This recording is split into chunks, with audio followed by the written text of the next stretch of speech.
Next topic is slide wire bridge.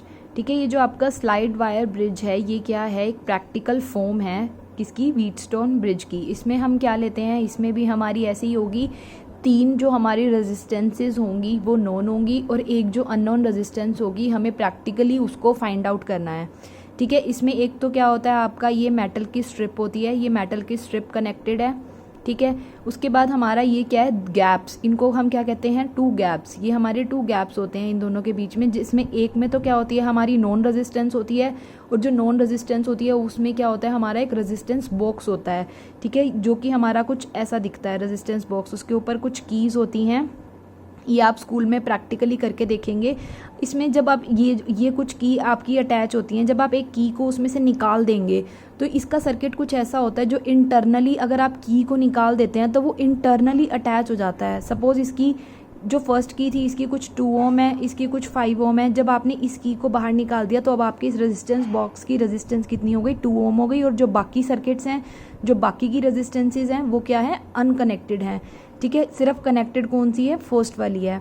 अब ये क्या है, एक तो रेजिस्टेंस बॉक्स हो गया, हमें पता है कि हमने कितनी रेजिस्टेंस दी है। सेकंड हमारी अननोन रेजिस्टेंस होएगी और थर्ड क्या होगी आपकी, एक वायर होएगी जो कांस्टेंट और मैग्नन की बनी होएगी।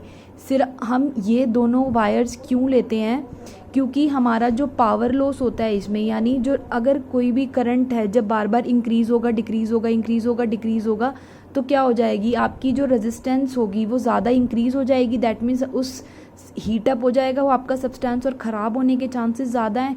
उससे बचने के लिए हम क्या करते हैं कि जो हमारी जो वायर स्ट्रिप्स होती हैं हम उसको ऐसे लेते हैं ताकि वो ख़राब ना हो हमारी जल्दी से। ठीक है, अब इसमें हमने क्या लिया, एक मीटर स्केल लिया, ये हमारी वायर है और ये हमारी क्या होती है, एक जोकी होती है जिसके ऊपर क्या लगा होता है, गैल्वेनोमीटर। अब गैल्वेनोमीटर क्यों लगा होता है, डिफ्लेक्शन के लिए।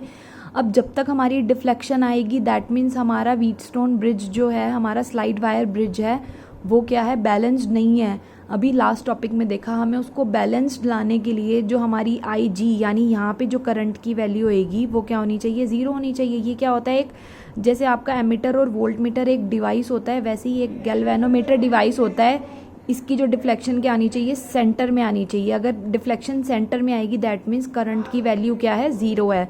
इस सबसे पहले एक्सपेरिमेंट स्टार्ट करने से पहले हम लोग क्या करेंगे कि इसको जोकी को स्लाइड करेंगे यहाँ पे। अगर जोकी इस साइड है तो डिफ्लेक्शन लेफ्ट साइड में आ जाएगा, अगर जोकी राइट साइड में है तो डिफ्लेक्शन राइट साइड में आ जाएगा। इसका मतलब हमारा जो अपरेटस है वो बिल्कुल ठीक है, अब हम उस पर एक्सपेरिमेंट कर सकते हैं।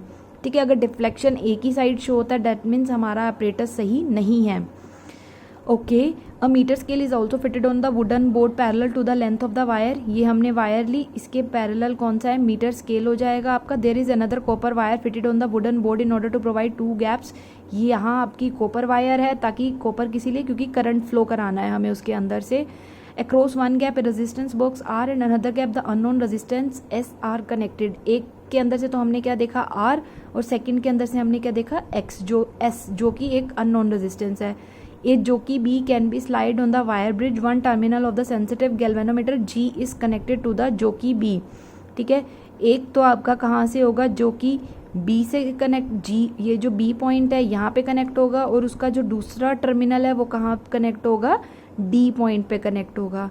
और जो पॉजिटिव पोल है बैटरी का वो किससे कनेक्ट होगा, ए से। ये हमने एक बैटरी कनेक्ट कर दी, इसका पॉजिटिव पोल तो ए से कनेक्ट है और उसका जो नेगेटिव पोल है वो कहाँ से कनेक्ट है, सी से कनेक्ट है। और इन पूरे अपरेटस में हमें एक की भी चाहिए क्योंकि हमें की फिट करनी होगी अपरेटस को चलाने के लिए। ठीक है, सबसे पहले जब हम की को क्लोज करेंगे, की क्लोज कर दी दैट मीन्स अब हमारा सर्किट वर्क कर रहा है। तो हम क्या करेंगे, जो नॉन रेजिस्टेंस है उसको सूटेबल रेजिस्टेंस आर, ठीक है, ये जो हमारा बॉक्स था हम इसको एक रेजिस्टेंस दे देंगे, आर रेजिस्टेंस दे देंगे। ठीक है, तो अब हम क्या करेंगे, हमने एक रेजिस्टेंस सेट कर दी, सपोज 2, 3, 4 जितनी भी आपने करनी है वो लोग हम एक्सपेरिमेंट के टाइम पे देखेंगे। ठीक है, उसके बाद हमने क्या किया, जोकी को हम यहाँ से स्टार्ट करेंगे मूव करना, धीरे धीरे धीरे धीरे उसको स्लाइड करते हुए आएंगे। हम सपोज कर लो इस पोजीशन पे आ गए। अब हमने एक चीज़ रह गई, जो हमारी ए से सी ये जो वायर हमने लगाई ये कितनी होती है, 100 सेंटीमीटर, और ये फिक्स्ड होती है वायर।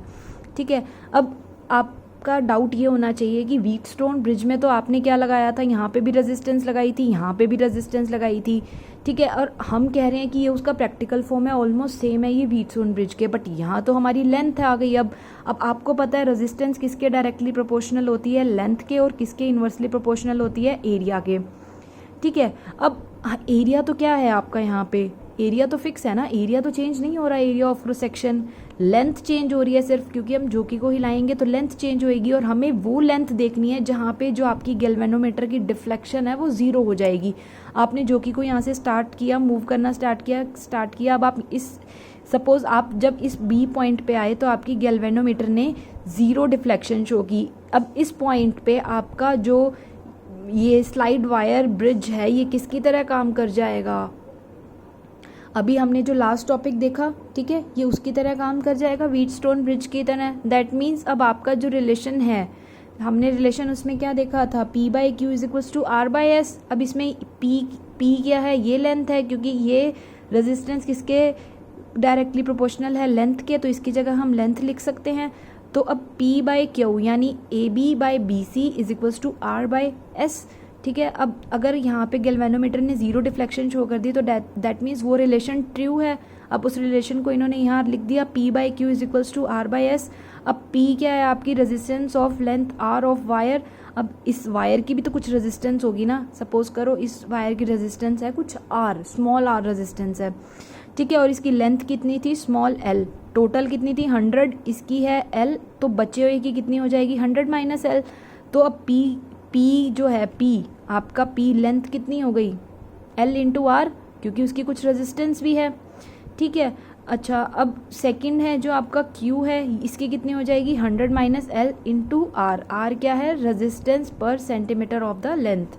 अब P बाई Q लिखेंगे आप यहाँ से, P की वैल्यू क्या थी आपकी LR, और Q की वैल्यू क्या थी 100 minus L into R, this over this is equals to R by S। यहाँ से आप क्या निकाल लेंगे, S की वैल्यू निकाल लेंगे, that is 100 minus L over L into R, ठीक है। अगर हमें लेंथ पता होगी, ये इसकी वैल्यू पता होगी, और एक रेजिस्टेंस पता होगी, तो आप क्या निकाल सकते हैं, फोर्थ अननोन रेजिस्टेंस निकाल सकते हैं। दैट मीन्स हमें 2 पैरामीटर्स पता होंगे तो हम थर्ड पैरामीटर्स को फाइंड आउट कर सकते हैं, ठीक है। ये एक एग्जाम्पल है इसके बेस पे, तो जो आपको खुद से ट्राई करना है।